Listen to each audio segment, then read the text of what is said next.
જેવી રીતે લોકો મૃત કુળને કાંધ આપી પુણ્ય સમજે છે ને, કદાચ એ જ રીતે જીવતા માણસને સહારો આપવાને પુણ્ય સમજવા લાગે ને તો જીવન સરળ થઈ જશે. સાવ સાચી વાત ને. કુદરત સારામાં સારી વ્યક્તિને પણ થોડોક ખરાબ સમય જરૂર બતાવે છે, આપણને દુઃખી કરવા માટે નહીં, પણ પોતાના અને પોતાનાઓને પરિચય કરાવવા માટે. સાવ સાચી વાત છે ને. રંગ તમારા અસ્તિત્વમાં જ હોવો જોઈએ, બાકી પરિસ્થિતિ તો બ્લેક એન્ડ વ્હાઇટ જ રહેવાની છે સાહેબ. સાવ સાચી વાત ને. આપણા બેસ્ટ ફ્રેન્ડ આપણી જેવા જ કેમ હોય છે? કારણ કે આપણાથી સારા હોય, એની સાથે આપણને ભળતું ના હોય, અને આપણાથી જાય એવા હોય, એને આપણને ભાવ ના આપતા હોય. એટલે બચ્યા કોણ? આપણા જેવા જ.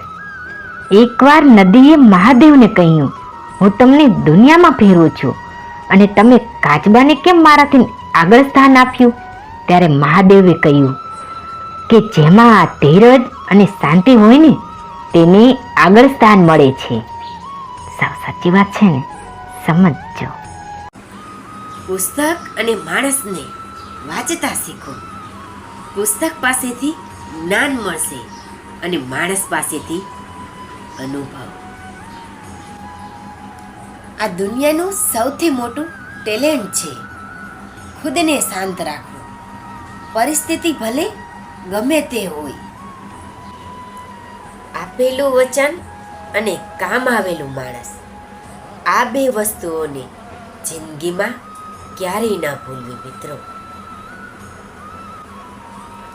જેને પોતાનો સમય ખરાબ જોયેલો હોય છે ને મિત્રો, એ વ્યક્તિ બીજાનું કોઈ દી ખરાબ નહીં કરે.